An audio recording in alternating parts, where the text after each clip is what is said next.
Direct sir. Sir yes sir. இதுதான் first movie. So எடுத்த உடனேயே லவ் மேரேஜ் அப்படின்னு வச்சுருக்கீங்க. உங்களுக்கு மேரேஜ் ஆகிடுச்சுல? ஆயிடுச்சு சார். ஸோ லவ் மேரேஜ் வச்சுருக்கீங்க, வாழ்த்துக்கள். பட் லவ் மேரேஜ் எவ்வளோ டிஃபிகல்ட் இருக்குது இப்போ நீங்கள் பார்த்து தான் வரீங்க. இந்த பேரை எப்படி சூஸ் பண்ணீங்க சார்? ஃபஸ்ட்டு எல்லாருக்கும் ஒரு கேட்சியான ஒரு டைட்டில் வேணுன்ற ஆசையில் சூஸ் பண்ணது தான் சார் லவ் மேரேஜ். அடுத்து இந்த கதைக்கு தேவைப்பட்டது இன்னொன்று. அண்டு எல்லாருக்குமே மேரேஜ்னாவே வந்து லவ் மேரேஜ் தான் ஒரு எக்ஸைட்மெண்ட்டான ஒரு விஷயமா இருக்கும். அரேஞ்ச் மேரேஜ்ன்றது ஒரு போரிங்கான விஷயம் தானே.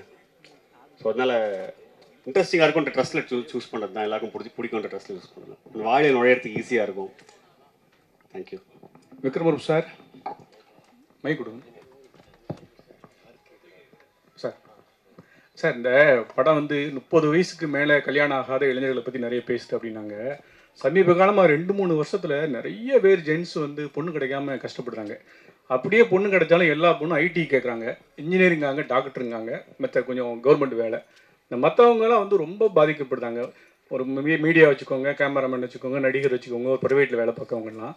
அதை பற்றி என்ன சொல்ல வரீங்க? இந்த படம் என்ன சொல்ல வருது? இது இது இது வந்து நிறைய விஷயங்களை பற்றி பேசுது. இப்போ நீங்கள் சினிமா இந்த மாதிரி விஷயம்னு சொல்ல போதே எனக்கு பிரியன் சொல்லியிருக்காரு, அவருக்குன்னு கல்யாணம் நடக்குதுங்கிற போது நீ சினிமாவில் இருக்க, உனக்கு எப்படி அவ்வளோ ஈஸியாக பொண்ணு கிடச்சிச்சு அப்படின்னு கேட்டாங்களாம். ஏதோ ஒரு லக்குன்னு தான் நான் நினைக்கிறேன். பட் அதையும் தாண்டி நிறைய விஷயங்களை பற்றி பேசுது. அதெல்லாம் நீங்கள் படம் பார்த்து புரிஞ்சுக்கணும்னு நான் நம்புகிறேன். ஏன்னா ஜாலியாக தான் சொல்லியிருக்கோம். யோசிக்க வேண்டிய விஷயம், ஆனால் ஜாலியாக சொல்கிற விதத்தில் சொல்லியிருக்கோம். நான் இப்போ ஏதாவது சொல்லுவேன் ஜாலிக்கு, அப்புறம் அதை எடுத்து வேறு ஏதாவது பிரச்சனையாக்கி விட்டுருவீங்க. ஸோ அதனால் உள்ளபடி நல்ல கேள்வி தான். பட் ஆனால் நீங்கள் கேட்ட கேள்விக்கு இவரோட அனுபவமே இருக்குது. அதுக்கு தான். நன்றி சார். சார் மிஸ்கின் சாரை வந்து கொஞ்ச நாள் முன்னாடி நம்ம தாஸ் சார் வந்து இதே மேடையில் வாங்குவாங்கன்னு வாங்கினாரு. ஆமாம், பார்த்து இதே இடத்துல அவ்வளோ பெரிய ஆளா அப்படின்னு கேட்டவர், திடீர்னு அவருக்கு நடிக்கிற படத்துலேயே, அவர் வில்லனாக நடிக்கிற படத்துலேயே இறக்கிருக்கீங்களே, அவர் வாய்ஸை எப்படி சூஸ் பண்ணீங்க? அவர் பாடுவாரான்னு முதல்ல இது பண்ணீங்களா? இல்லை, இது இந்த கேள்வி மிஷ்கின் பாடினதை பற்றி பேசணுமா இல்லை அதை பற்றி சொல்லணுமா? எப்படின்னாலும் சொல்லலாம். அது இல்லை என்னன்னா சிசி, நம்ம கலைஞர்களாக இருக்கும் பொழுது, நம்ம உணர்ச்சி பெருகும் பொழுது நம்ம சிலது பேசலாம் இருந்தது. ஆமாம்மா, இல்லை என்னன்னா அதான் அது ஒரு இஷ்யூ சார்ந்து அவர் பேசினாரு. பட் தனிப்பட்ட முறையிலலாம் அப்படி எதுவும் இல்லைன்னு நான் நினைக்கிறேன். அவர் அப்படியும் சொல்லவும் இல்லை. அதே மாதிரி மிஷ்கின் சார் கிட்டேயுமே நான் சொன்னேன், அவர் இந்த படத்தில் பாடி அவர் சூப்பர் நடிச்சிருக்காரா, சூப்பர் அப்படின்னு தான். ஸோ கலைஞர்கள் என்னென்ன இப்போ பொதுவாக வெளியிலேருந்து பார்க்கும்போது இவருக்கு அவர் போட்டி, இவரை சொல்லிட்டாரு அப்படின்றதெல்லாம் வந்து ஆக்சுவலாக உள்ள எதுவுமே இருக்காது. அடுத்த நாள் திரும்ப இதே இண்டஸ்ட்ரியில் தான் நம்ம இருக்கணும். ஸோ அதனால் இந்த மனிதாபிமானம்ன்றது எல்லாருக்குமே, என்ன மனிதர்களாக படாத கஷ்டம் கிடையாது. இல்லை, நிறைய இடிப்பட்டு தான் ஒரு இடத்துக்கு வரோம். ஸோ அதனால் அங்கே ஃபுல் ஸ்டாப் வச்சுட்டு மிஷ்கின் சார் பாடினதுக்கு வரேன். எனக்கு வந்து பொதுவாகவே முதல் படத்துலேருந்தே அவருடைய வாய்ஸில் ஏதோ அவர் நல்ல மியூசிக் சென்ஸ் இருக்கிற ஆள்.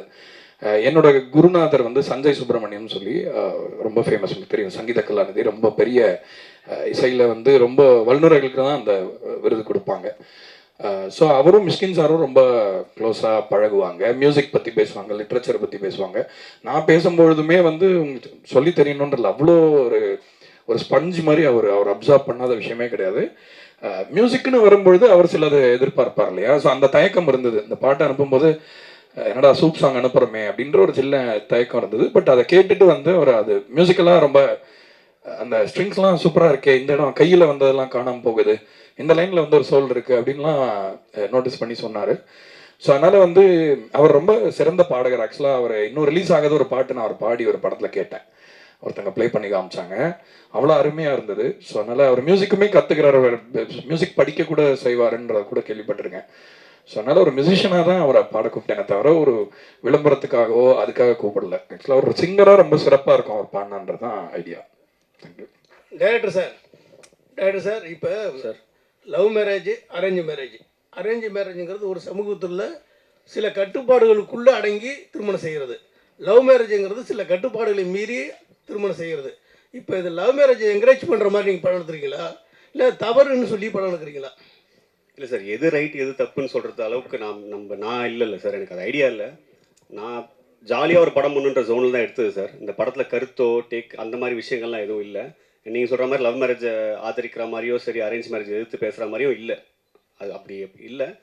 பட் பர்சனலாக கேட்டிங்கன்னா வேணால் சொல்லலாம் சார். பர்சனலாக லவ் மேரேஜ் ஒரு பெட்டர் சாய்ஸாக நான் ஃபீல் பண்ணுறேன். எனக்கு அது பெட்டராக இருந்திருக்கு. நான் லவ் மேரேஜ் பண்ணேன், எனக்கு பெட்டராக இருந்துச்சு.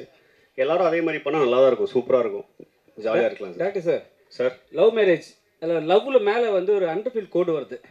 ஏன் அந்த அண்டர்ஃபீல்? ஏன்னா வந்து இப்போ நம்ம படித்தோன்னு வச்சிங்களேன், பாதியில் நிப்பாட்டினா அந்த கோடு போடுவாங்க.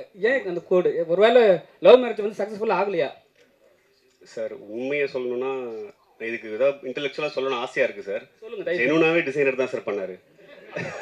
இதுக்கு இல்லைன்னு ஏதாவது எடுத்து சொன்னால் சூப்பராக இருக்கும், ஏதாவது கண்டென்ட் ஆகணும்னு ஆசையாக இருக்குது. எனக்கு டக்குன்னு தோண மாட்டேன், அவ்வளோ ஸ்பான்டேனியஸாக வரல சார். ஐயா வந்து சொல்லிட்டுருப்பா டக்குன்னு, எனக்கு வர மாட்டேங்குது. உண்மையாகவே டிசைனர் பண்ணி கொடுத்தாரு சார். என்கிட்ட ஒரு ஃப்ரெண்ட் இருக்கார், ரொம்ப இது பார்க்குற ஒரு ராசி பார்க்குற ஒரு ஃப்ரெண்ட் ஒருத்தர் இருக்கார், இங்கே கூட இருக்கார், சொல்ல விரும்பல. அவர் வந்து மேலே இழுத்து இருக்கு, இது கீழே இறங்கி இருக்கு, என்ன ராசி பார்த்தீங்க அப்படின்னாரு. எனக்கு ஒரு மாதிரி ஷாக்கிங்காக இருந்துச்சு. நான் இப்போ 8-10 வருஷம் சினிமாவில் இருக்கு, இப்படி ஒரு ராசி யாருமே சொன்னது இல்லையே, எப்படின்னு யோசிச்சாரு. இப்போ நீங்கள் அதை கேட்கும் போது எனக்கு அதுதான் சார் ஞாபகம் வருது. பட் ரேண்டமாக டிசைனர் பண்ணார் சார், எல்லோ டூத், ஒரு Kerala designer sir. Mister doctor sir, sir எப்பவுமே வந்து மிஷ்கின் சார் வந்து இளையராஜா பற்றி தான் பெருமையாக பேசிகிட்டே இருப்பார். அவர்கிட்ட கேட்டால் பாடல்கள் வந்து என்ன வேணால் சொல்லுவார். ஸோ உங்ககிட்ட ஏதாவது சொன்னாரா, இல்லை அவர் பண்ணுற பாட்டு தான் பண்ணுவேன்னு சொல்லியிருந்தாரா, மென்ஷன் பண்ணியிருந்தாரா? என்ன உங்கள் லாஸ்ட் இது இல்லை என்னன்னா இளையராஜாவுக்காக தான் நான் பாடுவேன்னு ஏதாவது சொல்லியிருந்தாரா? இல்லை, அவர் நம்மளுக்காக பாடியிருக்காரு. அப்படி இல்லை. அதாவது என்னன்னா, நான் அதை எப்படி புரிஞ்சுக்கிறேன் உங்க கேள்வின்னா, அவர் வந்து ரொம்ப என்டார்ஸ் பண்ற ஒரு கலைஞரா இளையராஜா சார் தான் இருக்காரு. மற்றவங்களுக்கு எப்படி பாடுறாரு அப்படின்றதான் உங்க கேள்வியா? ஓகே. ஸோ ஆக்சுவலாக என்னன்னா, நம்ம எல்லாருமே இப்போ நானுமே வந்து ராஜா சாருக்கு ஒரு பாட்டு பாடினேன்னு ஒரு ரிலீஸ் ஆகலாது. பட் இளையராஜா சார் வந்து ஒரு பெரிய நட்சத்திரம் மாதிரி, அவர் ஒளி வந்து யார் மேலேயுமே படாமல் இருக்காது. ஸோ அந்த ஒரு அடிப்படையில் ஒரு ஃபேனாக தான் அவரை சொல்கிறேன். அண்ட் சிறந்த ஒரு கலைஞர் அண்ட் ஒரு நம்ம எல்லாருக்குமே சீனியர் இண்டஸ்ட்ரியில்ன்ற முறையில். But Mysskin sir is very very open for collaboration. In fact நான் சொன்னேன், அவர் என்னை பற்றி கேள்விப்பட்டிருந்தாருன்னா இந்த பாட்டை எதிர்பார்த்துருக்க மாட்டார் என்கிட்டேருந்து. இப்போ ஃபார் எக்ஸாம்பிள் அவர் வந்து ஒரு மாதிரி ஒரு சோல்ஃபுல்லான பாட்டா அந்த மாதிரி இவன் அனுப்புவான் அப்படின்னு அவர் நினச்சிருந்துருக்கலாம். பட் ஆனால் நம்ம அனுப்பின பாட்டு அந்த மாதிரி இல்லைன்னா கூட அந்த பாட்டுக்கு நம்ம கொலாபரேட் பண்ணலாமே, ஜாலியாக ஒரு பாட்டு பண்ணலாமேன்ற இதுதான். பொதுவாகவே அவரை பற்றி நான் மிஷ்கின் சாரை பற்றி ஒன்று கிளாரிஃபை பண்ண விரும்புகிறேன். அவர் வந்து சினிமாவை பற்றி ரொம்ப சீரியஸாக பேசுறதுனால அவர் வந்து என்னமோ ரொம்ப சீரியஸான ஆள், அவருக்கு ஐ மீன் ஒரு ஃபன்னியாக இருக்க மாட்டார், ஜோவிலாக இருக்க முடியாதுன்றல அவர் ரொம்ப லைட் ஹார்ட்டடான பர்சனாக தான் எனக்கு தோணார் என்னோட இன்ட்ராக்ஷன்லேருந்து. அண்ட் இளையராஜா சாரோட லவ் வந்து அவரோட பர்சனல் லவ். பட் உங்களுக்கும் தெரியும், நான் வந்து ராஜா சாரோட பெரிய ரசிகன் அப்படிங்கிறதுனால அந்த ஒரு புள்ளியில இணைஞ்சோன்னு நினைக்கிறேன். ஐ திங்க் ரெண்டு பேருக்குமே அந்த ஒரு சென்சிபிலிட்டி பிடிச்சதுனால மேபி அப்படி தோணுச்சு. சார் மிஷ்கின் சார் ரொம்ப நேரம் எடுத்துக்கிட்டாரா பாடுறதுக்கு? 2 மணி நேரத்தில் முடிச்சுட்டார். ஆக்சுவலாக ஒரு பாட்டு வந்து ஒரே ஒரு வாட்டி தான் கேட்டார், வந்துட்டு பாடிட்டு அப்படியே கிளம்பிட்டாருன்னா அடுத்த ஒரு ஷூட் இருந்தது, ரொம்ப அருமையாக பாடினார். சார் மிஷ்கின் சார் எப்பவுமே எல்லா படத்துக்கும் ப்ரொமோஷனுக்கு வருவார். லாஸ்ட்டு ஒரு மேடையில் வந்து ப்ரொமோஷன் கூப்பிட்டு 5 லட்ச ரூபா கொடுத்தா தான் வருவேன்னு சொன்னார். நீங்கள் என்ன கூப்பிட்டு பார்த்தீங்களா?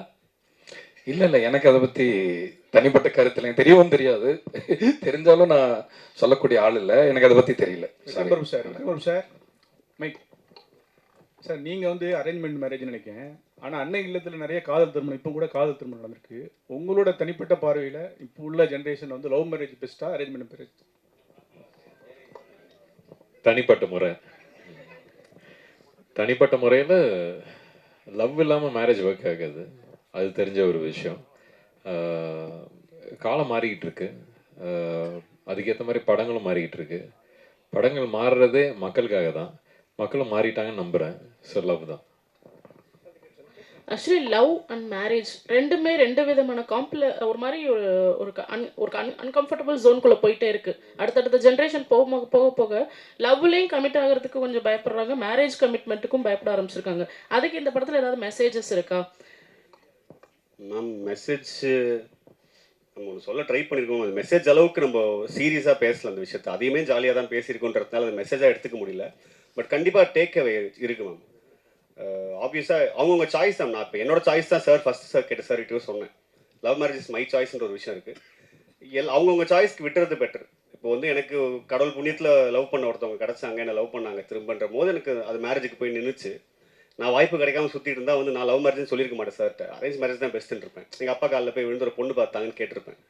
ஸோ பெட்டர் ஆப்ஷன்ஸ் தான், எது கிடைக்குதோ, எந்த வாய்ப்பு கிடைக்குதோ அதை சூஸ் பண்ணிட்டு போகலாம். But any thing is better, both is there choice தான் மேம். ஓகே, நம்ம டைட்டிலில் வந்து அந்த மேலே இருக்கிற கோடு இருக்கு இல்லையா, ஸோ டு பி கண்டினியூடுன்னு தான் நான் புரிஞ்சுக்கிட்டேன். Love have to be continued அப்படின்னு. இது இப்போ ஏன்னா படிச்சுட்டு இருக்கிற விஷயத்துக்கு தான் மேலே கோடு போடுவாங்க இல்லையா. ஓகே, நான் படிக்கவே மாட்டேன் மேம்.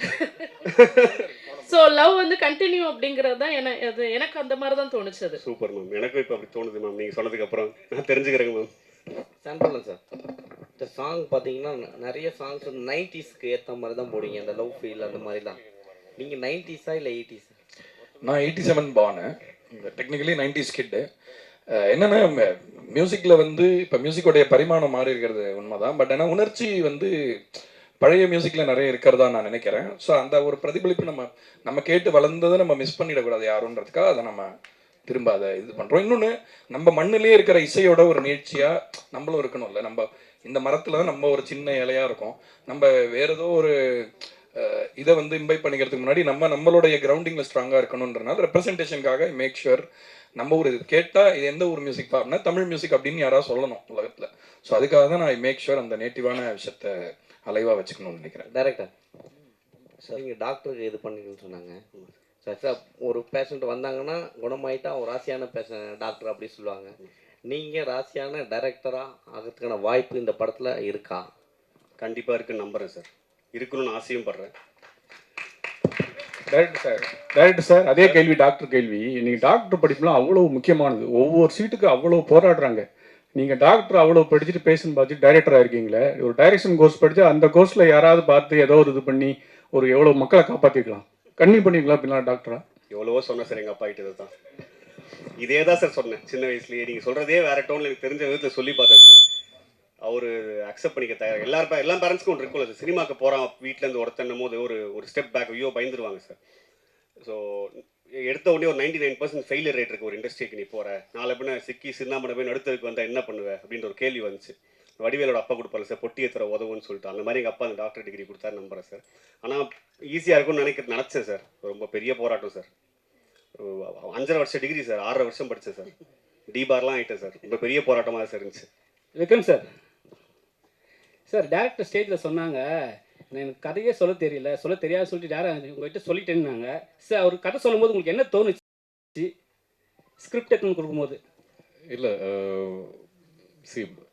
கதை சொல்ல வரவங்க வந்து எப்பவுமே ஒரு பயத்தோடு வருவாங்க. அவங்கள எந்த அளவுக்கு நம்ம கம்ஃபர்டபுளாக ஆக்குறோமோ அதே மாதிரி அவங்களும் ஆகுவாங்க. ஸோ அவர் அப்படிலாம் சொல்கிறாரு, நல்லாவே பேசுகிறாருல்ல, இப்போ தான் பார்க்குறீங்கல்ல, நல்லாவே சொன்னார் கதையை, என்ன தேவையோ அதை சொன்னார்.